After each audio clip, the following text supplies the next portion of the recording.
Chers amis du monde, bonjour ou bonsoir selon l'heure à laquelle vous nous retrouvez chez vous pour vous partager ensemble quelques préoccupations liées au réchauffement climatique.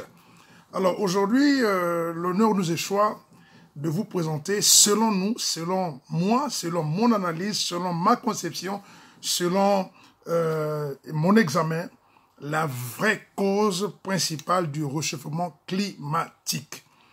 Et oui, le réchauffement climatique aujourd'hui, c'est un des éléments très importants qui préoccupe toute la planète. Et si ça préoccupe toute la planète, donc tous les humains, y compris nous et nos générations futures.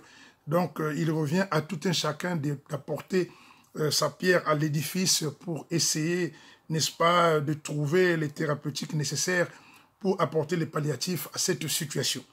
Et mon analyse m'amène donc à constater que la raison principale est la diminution du poids de la Terre. Oui, pourquoi la diminution du poids de la Terre? Parce que l'univers et la Terre, depuis leur création par Dieu, sont régis par un ordre et un équilibre de force. C'est ainsi que, donc, la Terre étant constituée d'une masse à l'origine, cette masse a commencé à se détériorer par son exploitation à outrance par l'homme. L'homme, lors de son avènement sur Terre, de son évolution, dans son besoin de l'énergie, et l'homme est arrivé donc à utiliser les ressources fossiles terrestres non renouvelables. C'est très important. Des ressources fossiles terrestres non renouvelables pour la production de son énergie. Entre autres, le charbon, le pétrole, le gaz, et on ajouterait à cela aussi la déforestation. Alors, vous convenez avec moi que tous ces éléments-là, sur Terre, contribuaient déjà au départ au point initial de la Terre. Mais lorsqu'on fait l'extraction du charbon, quand on fait l'extraction du pétrole, quand on fait l'extraction du gaz et quand on fait la déforestation, tous ces éléments-là, une fois subis la combustion, disparaissent. Le charbon est brûlé par combustion pour créer de l'énergie, il disparaît, donc sa masse aussi disparaît. Le pétrole extrait des sous-sols de la Terre, après sa combustion aussi, disparaît. Le gaz est utilisé, disparaît. Le bois qui est brûlé, qui est étouffé, disparaît. Et tout cela, effectivement, de décennie en décennie, a commencé à créer le déséquilibre sur le point réel de la Terre. Or, le poids de la Terre est un élément très, très, très important dans l'équilibre des forces. Alors, c'est ainsi que la conséquence du perte du poids de la Terre va engendrer la perturbation de l'orbite terrestre autour du Soleil dans le sens de son rétrécissement. Je vais m'expliquer. Qu'est-ce que c'est que d'abord une orbite?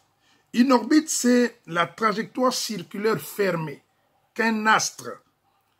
Non, c'est la trajectoire circulaire fermée suivie par un astre autour d'un autre astre d'une manière périodique et régulière, comme la Terre qui est en orbite autour du Soleil.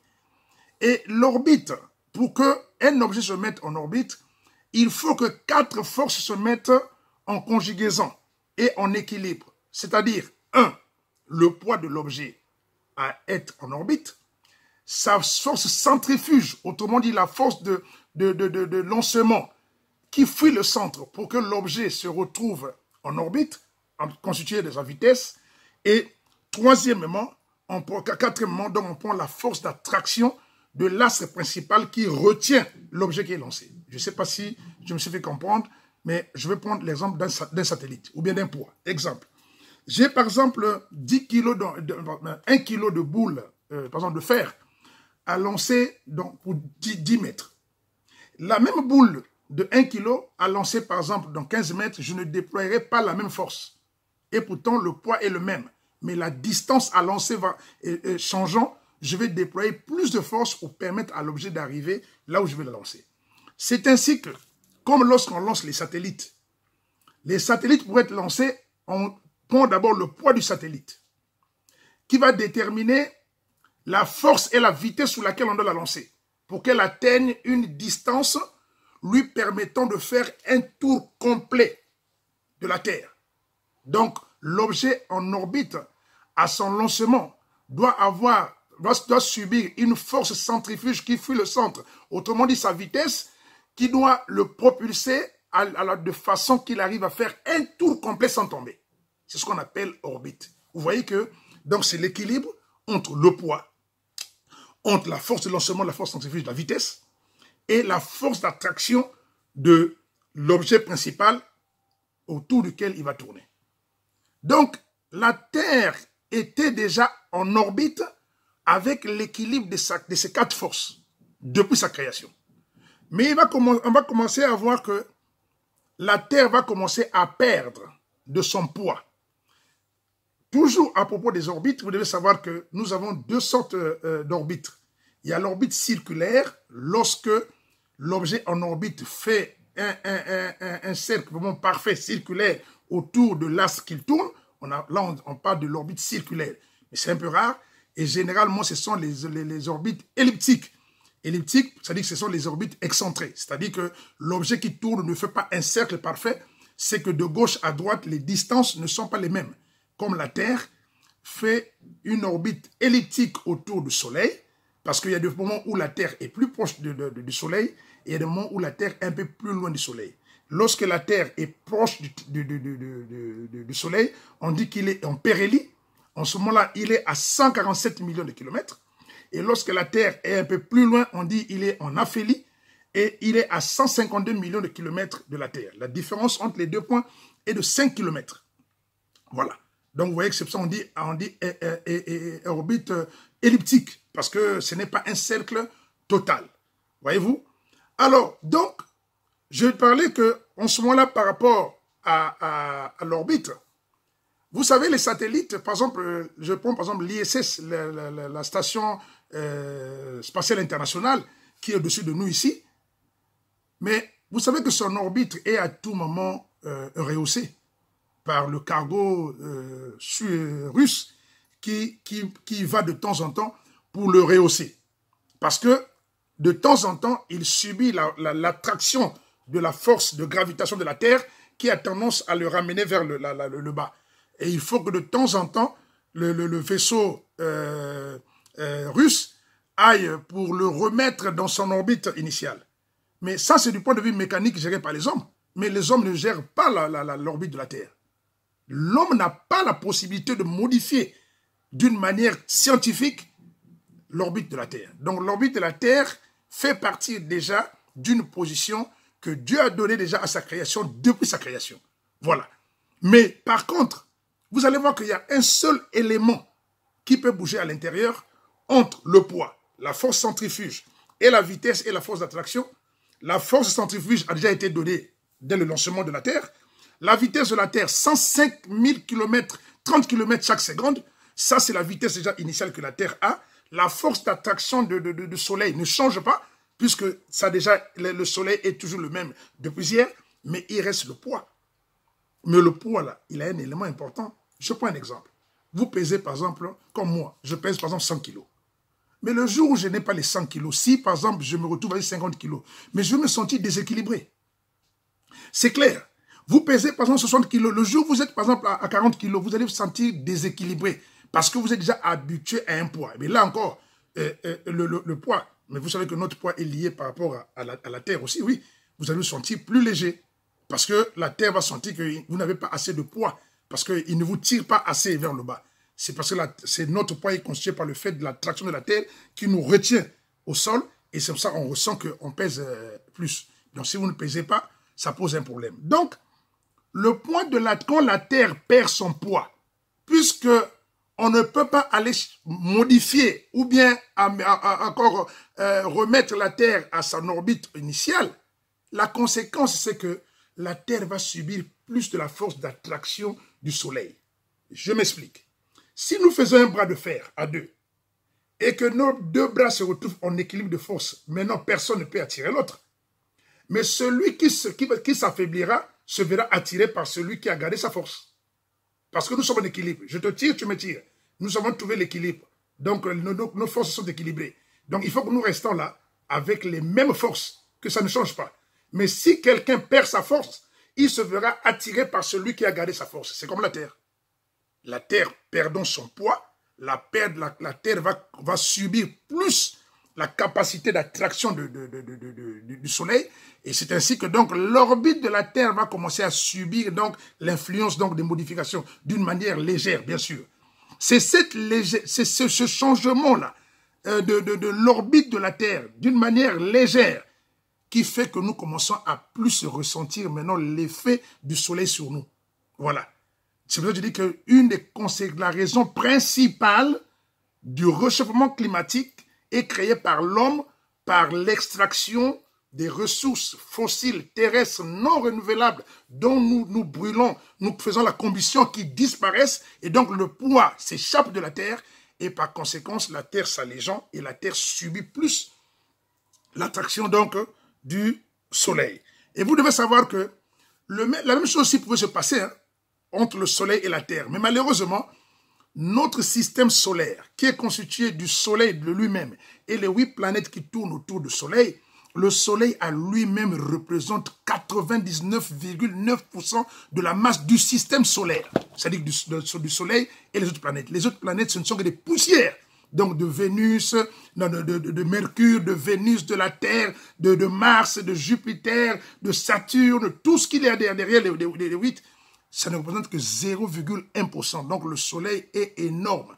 Mais si le soleil était presque d'une taille aussi modeste, normale, si le soleil perdait de sa force, ce serait le contraire. Ne pouvant plus retenir les planètes devaient avoir tendance donc à s'écarter du soleil.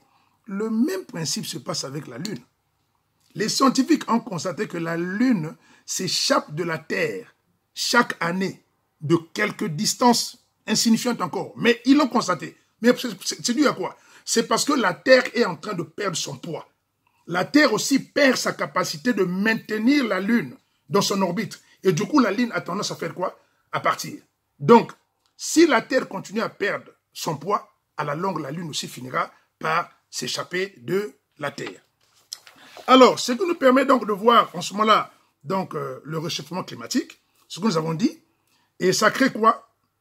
L'augmentation donc de la température due à la perturbation de l'orbite terrestre dans le sens de sa diminution. Ça, vous devez retenir ça. Vous avez souvent entendu parler du réchauffement climatique, mais cette raison-là, c'est pour la première fois. Je dis bien que cela ne vous étonne pas. Je suis analyste concepteur en informatique, donc je suis quand même un ingénieur. J'ai donné de ma participation. C'est ma vision à moi qui est aussi soumise aussi à l'examen des autres. C'est comme ça, la communauté internationale que nous sommes, chacun apporte, n'est-ce pas, et vérifie aussi par les autres. Si aujourd'hui les scientifiques, les astronomes essaient de vérifier la distance de l'orbite de la Terre entre son point en aphélie et en allélie, c'est-à-dire soit proche ou loin, ils vont constater certainement qu'effectivement que ça se retrouve en diminution légère. Mais c'est à suivre dans les vérifications. Ok. 2. Nous avons donc la combustion de ces ressources fossiles terrestres non renouvelables. Oui. Puisque nous avons extrait, nous avons diminué le poids. Tant mieux. Ça crée la perturbation de l'orbite terrestre. Maintenant, l'exploitation de ces ressources fossiles terrestres non renouvelables, dans sa combustion, ça crée le CO2. On doit brûler le charbon pour créer l'énergie. On doit brûler le pétrole. Le pétrole, avec tout ce que nous faisons pour les véhicules et tout, pour créer l'énergie, ça crée le CO2. Le gaz, ça crée le CO2. La déforestation. La forêt est un réservoir énorme pour le carbone. La forêt, dans son fonctionnement, le jour, il consomme le gaz carbonique, il consomme aussi le carbone et il rejette l'oxygène. La forêt permet de réguler un peu le taux de gaz carbonique dans notre atmosphère. Mais lorsque nous abattons les arbres, nous faisons la déforestation, mais nous faisons plus d'émissions du CO2. Or, parmi les gaz à effet de serre, le CO2 à lui seul constitue 70% du gaz à effet de serre. Qu'est-ce qu'un gaz à effet de serre? Les gaz à effet de serre, il n'y a pas que le CO2, il y a le CO2, il y a le méthane, il y a aussi le méthane qui est à 16%. Il y a tant d'autres aussi, mais à des infimes pourcentages. Ce sont ces gaz-là, une fois émises, montent dans l'atmosphère est fait comme forme un effet de serre, donc comme une bulle, empêchant à la chaleur du soleil qui est arrivée sur Terre de s'échapper. Et cette chaleur-là, cette chaleur restant donc concentrée dans la Terre, c'est pour ça que nous sentons plus de la chaleur. On appelle ça gaz à effet de serre. Les gaz qui empêchent la chaleur du sol de s'échapper. Alors, donc, en ce moment-là, nous allons voir que il y a une observation que je voulais faire.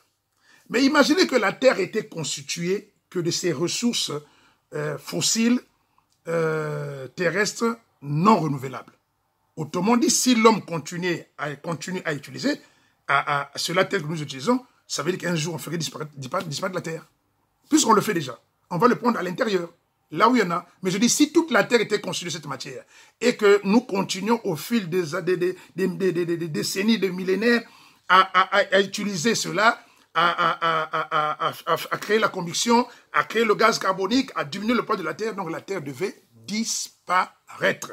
Donc, quitte aux hommes maintenant de prendre conscience de cela, et parmi aussi les conséquences du réchauffement climatique, les causes aussi, il y a aussi l'agriculture et l'élevage, mais à une participation assez faible. Alors, quelle est la conséquence finalement du réchauffement climatique? Première conséquence, augmentation des températures terrestres, telles que nous sommes en train de voir. Effondrement des glaciers. Vous constatez que les glaciers aujourd'hui perdent de leur glace. Effectivement, la glace c'est le froid. Mais puisqu'il y a la chaleur maintenant, eh bien, on perd les glaciers. Augmentation du niveau de la mer. Oui, quand les glaciers se fondent, mais effectivement, l'eau qui était constituée par ces glaces-là tombe tout sur la mer et le niveau de mer augmente. Ce que vous constatez maintenant qu'il y a l'érosion côtière. Dans toutes nos côtes autour du monde, vous sentez que la mer est en train donc d'avancer, de gagner les côtes. Et ça crée de l'évaporation des océans. Et voilà.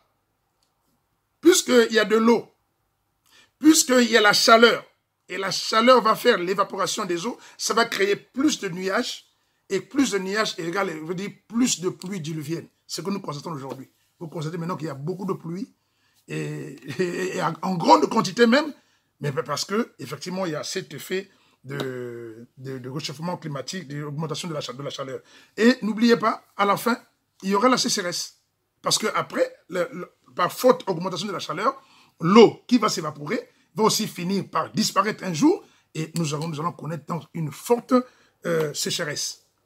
Nous arrivons maintenant aux solutions, parce que c'est bien beau, on a fait le constat, oui. Maintenant la solution. La solution est la suivante, c'est l'arrêt immédiat de l'extraction et de l'exploitation des ressources fossiles non renouvelables. Gaz, pétrole, charbon. Il faut arrêter parce que je vous ai dit que lorsqu'on extrait, ça ne s'arrête pas là. Lorsqu'il y a eu la combustion, c'est parti, le poids de la Terre diminue. Donc l'orbite de la Terre va continuer toujours à diminuer et nous allons continuer à encaisser la chaleur. Ça, c'est la cause principale. Donc il faut déjà arrêter là. Et la déforestation aussi, il faut arrêter la déforestation. Mais puisque tous ces éléments, nous les utilisons pour créer de l'énergie, alors il faut maintenant inventer de l'énergie renouvelable. Voilà. On va laisser ça comme énergie renouvelable. Nous avons donc le nucléaire sécurisé. Nous avons donc, pour créer l'électricité et les énergies, donc nous avons le nucléaire sécurisé, nous avons les éoliennes, nous avons l'énergie solaire, nous avons l'énergie hydraulique, nous avons aussi l'énergie bio, comme les biocarburants, ainsi de suite. Donc, il faut que l'homme arrête de diminuer le poids de la Terre, sinon la Terre part à sa perdition. Et surtout que l'homme ne pourra jamais remettre la Terre à son orbite initiale. Donc, à cette raison, les conséquences du réchauffement climatique ne seront qu'à subir. Nous ne sommes pas un satellite où on va envoyer un vaisseau pour aller remettre la Terre à son orbite. Non, il n'y en a pas. Voilà. Donc, tel que le changement, le réchauffement climatique va s'imposer à nous par le fait que notre orbite va se rétrécir pour se rapprocher, quand on dit rapprocher du Soleil, ça veut dire pour le Soleil, mais ça dit que notre orbite, où nous étions à la normale, on va perdre quelques positions parce que nous allons être plus attirés par le Soleil. Voilà. Alors donc, ça, comme on dit, ça risque d'être un point de non-retour. Il est temps qu'on comprenne cela. De ma contribution, je demande à toute la communauté scientifique et aux collègues scientifiques, je suis aussi un scientifique comme vous, si j'arrive à parler de ces choses-là, c'est parce que on essaye aussi d'avoir de l'œil là-dessus, de comprendre certaines choses. C'est ainsi qu'aujourd'hui aussi, je viens de donner donc ma participation. Voilà, ce n'est pas à négliger. Alors, examinons-le, regardons-le, vous allez comprendre que oui, certainement, comme a dit M. Yala Ahmed, que nous avons un problème avec l'orbite de la Terre que nous ne pourrons jamais remettre à sa place initiale si nous continuons à extraire ces ressources fossiles terrestres non renouvelables dont la combustion fait la disparition et le poids de la Terre diminue. Ben, malheureusement, nos progénitures, nos générations futures risqueront de vivre sur Terre avec des conditions de chaleur vraiment très très intenses. Ne soyons pas égoïstes. Ces phénomènes que nous constatons aujourd'hui, c'est notre génération à nous qui sommes à l'origine de cela. Nous sommes là, c'est nous qui le constatons. Ceux qui viendront ne le savent pas, mais donc nous avons intérêt à le dire et à donner aussi les solutions pour que même eux aussi retrouvent aussi par contre notre contribution pour dire « Ah mais voilà, il y avait déjà un éclaircissement qui était fait dans ce sens-là. » Eh bien, on peut aussi aller voir qu'est-ce qu'on peut faire dans le sens d'arrêter ce désastre que nous faisons à nous-mêmes sur la Terre et ce qui nous amène ce réchauffement climatique. Le plaisir était pour moi de vous donner donc ma contribution dans ce sens. Voilà, c'est ça, l'humanité nous appartient à nous tous. La prochaine émission scientifique, je reviendrai sur les raisons des saisons sur la Terre.